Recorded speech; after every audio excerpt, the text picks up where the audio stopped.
Good morning everyone, welcome back to my another mini blog. আমার মায়ের হাতের প্রতিটা রান্নাই আমার পছন্দের।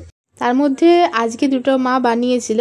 প্রথম হচ্ছে চিড়ের পোলাও, যেটা মা জলখাবারে বানিয়ে দিয়েছিল, আর দুই হচ্ছে বাঁধাকপির তরকারি। বাঁধাকপির তরকারিটা গরম ভাতের সাথে খেতে সত্যি খুব সুন্দর লাগে, আর মা বানায়ও খুব সুন্দর। তারপর আমি একটু রায়তা বানিয়ে নিয়েছিলাম, ভাতের সাথে রায়তা খেতে খুবই ভালো লাগে। আর তারপর দিদি যে বাদামগুলো নিয়ে এসেছিলো, সেই বাদামগুলো একটু ছাড়িয়ে রোদে দিয়ে কোটোর মধ্যে ভরে নিয়েছি। আচ্ছা, শুভ ভূত চতুর্দশী। কে কে ভূত দেখেছো অবশ্যই কমেন্টে জানিও, কিন্তু আমি দুটো দেখেছি। তো যাই হোক, এই বছর আমাদের পাড়াতে ফুচকা পাপড়ি চাটের স্টল দেওয়া হয়েছে, সেটা আমার বাড়ির একদম পাশে। আর আমি কতটা ভোজন রসিক সেটা নিশ্চয়ই তোমাদেরকে আর বলে বোঝাতে হবে না। আর স্টলটা দিয়েছে আমার বান্ধবীর বৌদি।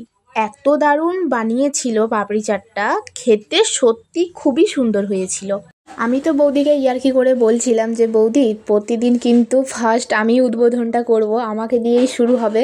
দেখো, না খেলে তো বুঝতে পারবে না, খেয়ে দেখবে হয়তো, তাহলেই বুঝতে পারবে। আর আমাদের প্যান্ডেলের এবছর থিমটা হচ্ছে নেপালের পশুপতি মন্দির। আজ আমাদের প্যান্ডেলের উদ্বোধন হলো। আর ওইদিকে মা কালীর মুখটা এখনও পেপার দিয়ে ঢেকে রেখেছে, এখনও খোলেনি, যেহেতু কাল পুজো। আমার ব্লগটা একটু লেটে আপলোড হলো, বুঝতেই পারছি। আচ্ছা, তারপর এসেছিলাম একটু মেলাতে, আমাদের এখানে মেলা বসেছে। আর রাস্তায় এক পুচকে কালীর সাথে দেখা হয়েছিল, এত মিষ্টি ওর মুখটা। তারপর টুনি লাইটগুলো একটু সব রেডি করে নিচ্ছিলাম। তাহলে আজকের মতো ভ্লগটা এখানেই শেষ করছি, টাটা।